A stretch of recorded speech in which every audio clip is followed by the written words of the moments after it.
official, but it seemed like as these things were leaking out or rumored earlier that Zach was like a late addition to the team, which sort of paralleled, his career, that he's just sort of being noticed. And now that, he's in this position, what have you seen in him in the practices this week and his game, and how do you think it will help your team in Japan? Well, I can tell you a couple of things. One, Zach is someone we wanted on the team. We try to, you try to keep a lid on everything. I don't think anybody was thinking about Jeremy Grant out there in the public. They're always thinking of the names that we hear all the time, but we're trying to put a team together, and that takes a lot of different elements. And we're looking to have as many tools as we can, depending on what we run into. So everybody fits a role in some way. With Zach, he is somebody who really wanted to do this, number one. His physical skills are abundant and obvious. His length, his athleticism, I think will translate very well. He wants to play defense to the nth degree. He knows that that's what we want from him. We also want energy, and obviously his scoring ability is always available. But I think through this camp, what he's going to do is become a little bit more solid playing with all these guys. Decision-making wise, I'm talking about, being able to play with these guys. But his energy level is high. His commitment is fantastic. And he's willing to do anything we ask him to do. And he's stated that. He's somebody that I think is very different from most other players that we have on the team. So those are the, skills and things we're looking for from him. Thank you, as always, for your grace and aplomb. You take care. I love you. Next up, we'll go with Tim Reynolds, and then we'll go to Amari. Thanks, Craig. Hi, Pop. Howdy, howdy. Howdy, howdy. Will you have to promote some guys to have some extra bodies tomorrow night? And what are you sort of looking to get out of tomorrow from your first real time out? Well, yeah, we will have to have a few bodies, for the group that's here. But as you might imagine, it's the beginning, and we don't want to skip any steps. We want to make sure that we have a defensive emphasis, that everybody understands how we want to play defense. We want to emphasize ball movement and player movement. Without the defensive 3 seconds, a lot of the teams pack it in, and you got to move them. And that's not going to happen if you have ball stoppers or if you don't change sides of the court, bodies don't move. So we've been working on that a lot. So we want to see, how we're moving together on offense and on defense, if everybody's pulling their load, being accountable to each other. So, other than that, it's obeying the basketball gods, really, making sure these guys who are all very good players know that they're playing with other very good players. And so, in a sense, we all become a role player, if that makes any sense. I'm attacking for a teammate. I'm not going to be isolated as much as normal. I'm not going to get as many shots as normal. That type of thing. Thank you, Pop. Go ahead, Amari, and next up is David Chinalalo. Hi, Coach. I hope you can hear me. This is Amaury Padrillo, French newspaper L'Equipe. You said 3 days ago that you wanted your team to first get a good sense of how strong the competition is going to be in Tokyo. Could you maybe elaborate regarding the French team? What impressed you the most 2 years ago in China? Do you think they may be even better this year? And is the fact that you're going to be playing them first a good thing? Yeah, I think the French team has been very good for a long time. They've played together for a long time. They've added players, and every year all these teams, including France, has 1 or 2 more NBA players, which means they have more talent every year. So the gap is smaller and smaller every year as far as talent is concerned. So it's about execution. The coaching staff, I'm very familiar with. They got, they're great people and they do a fine job. Everybody is hungry.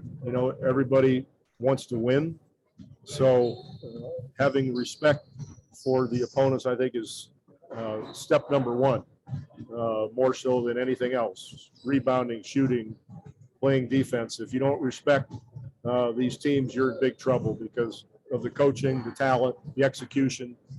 And, it'll be difficult for us to execute as well as a lot of these teams do, given the fact that they played together for so many years.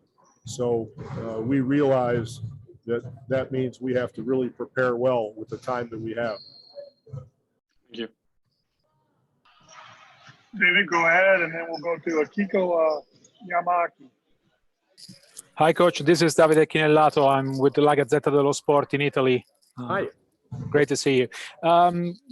What are your expectations from the Olympics? Not just the basketball tournament, but the Olympics themselves. Well, I'm not sure what you mean by expectations, but in what area? I mean, you said other than basketball. Do you mean going to dinner or seeing? Yeah, or... I know there will be some restrictions, but the Olympics are for many people like a dream come true. I know this year it's going to be a lot different with all the restrictions in place. Right. But I'm curious what the Olympics mean for you in general, and what do you think you will be able to leave from that? Well, I think everybody's ultimate goal in going to the Olympics is to win. To win the high jump or win the gold medal in basketball or win the pole vault, whatever it might be. That's number one. But it's also an honor to be there and represents a lot of work that all these athletes and coaches did over many years. So it's like the pinnacle, of competition in that sense, where you pit your skills against the world. It's a time of camaraderie, of honoring each other, and one of those events in life that is very rare, very, very rare. So it's to be honored, it's to be cherished. And if on top of that you have time to enjoy the country to some degree, that makes it even better. It seems that might be a little bit difficult this year, but we'll wait and see what the situation is when we get there. Akiko, you're up next, and then we'll go to Fargo Franklin. Yes, I'm sorry. I work for Japanese newspaper, Kyodo News, and it might be a little bit similar question, but I'd like to ask you, the Olympic will be held without spectators. So what are your thoughts about it? And the players disappointed about it? If I understood you correctly, I'll try to answer. Whatever the situation is, we have to deal with it just like everybody else. Life is never perfect or the way you might want it at a specific time in your life. Everybody gets, curveballs and hurdles and that sort of thing put in front of them. So whatever the situation might be when we arrive, we'll deal with it. That's the only choice. Yeah. Thank you very much. You're welcome. Fargo, you're up, and then we'll go with Joseph DeGlucci. Hey, how you doing, Coach? Good. I hope you're well. Yes, sir. Same here. Could you touch on Kevin Love and his leadership ability on the floor? Sure. Kevin's been here before, so he's one of the veterans on the group, and he can reinforce a lot of things that we're trying to talk about as far as respect for the opponents and how tough a lot of these games have been. People have the impression that, America has destroyed people in these games. And we all know that that's not true. They've been very competitive games very often. So people like he and Kevin Durant are able to describe that to people and make sure that they're aware. So in that sense, his leadership is important, but he also, I think, he has something to prove where, the year didn't go for him that great. And I think at this point, he's thrilled to be part of this and hoping that he can, get back to his form and his rhythm. So he's working hard to do that. And so far, I'm very pleased with what he's done. Thank you, Coach. Welcome. Coach, thank you so much for joining us. I wanted to ask you about the roles about Kevin Durant, Draymond Green, and Kevin Love specifically. Obviously, they're the 3 former Olympians on this team. Can you kind of talk about what impact they'll have on the 9 other players who will be making their Olympic debuts? Well, I think that overall, they're, a source of leadership as far as making everything real, making everybody serious, knowing that it's a difficult journey, understanding what these teams present in the way of competition and how badly they want to beat us.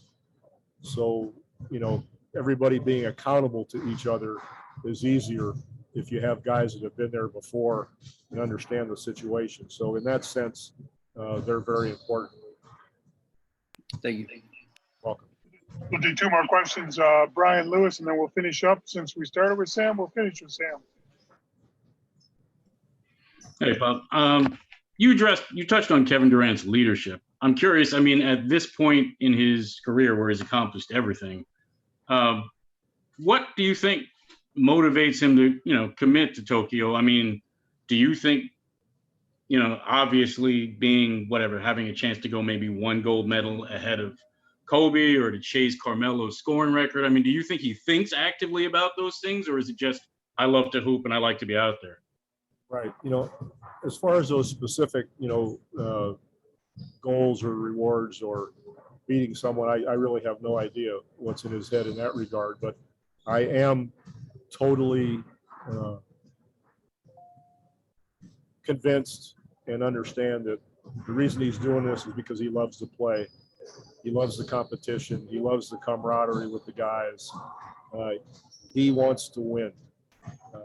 And when he's playing basketball, he's happy. And that's the bottom line common denominator why he's here. So I don't think it's any more complicated than that. Thank you. Well, I might add that it's amazing and fortunate for us that he does feel that way because, he's a heck of a player. But to make that sacrifice again, the way he's done in the past, I think is pretty laudable.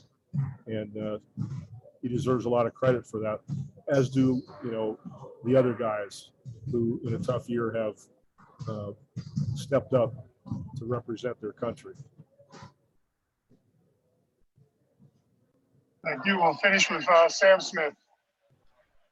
I want to apologize for taking you away from early study of your wine list, but I did have one quick question. I got it right over here, Sam. I got it over here. I heard the man who cheated you out of a spot on the 72 team spoke to your team yesterday. Yes, it still hurts, and I'm still aggrieved, deeply aggrieved by this slight. And nobody was going there, really. I wanted to ask, what was that guy?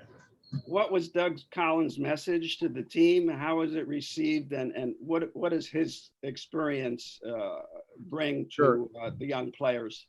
I know you would have voted for me over Doug Collins, right? Oh, yeah, I did. Okay. Doug hit a home run yesterday, very honestly. He was fantastic. I wanted them to feel him. I wanted them to feel what the Olympics meant to him.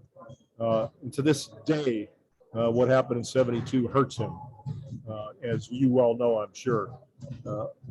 And I wanted that to be, felt and transferred to our players, how important these games are and how wonderful a memory they can have, if we are successful in this quest. So he did that. But he was also, emotional about what the game has meant to him. He lauded our guys for, making this sacrifice, and wanted to, in some ways, warn them about, how we had to become a family. As I've said before, basically fall in love with each other and be responsible to and for each other, accountable, and play with that in our minds. And he got all that across. And he was especially effusive about Kevin Durant, because even though I've already said this afternoon about his love of the game and the sacrifice he's making, he's also been injured, quite a bit in the last couple of years, has gone through a tough time, and he's still here. And Doug really made sure that that was appreciated by everyone in the basketball world. So he was great, Sam. Thank you. You're welcome. Thank you, Coach. Thank you, Coach Popovich.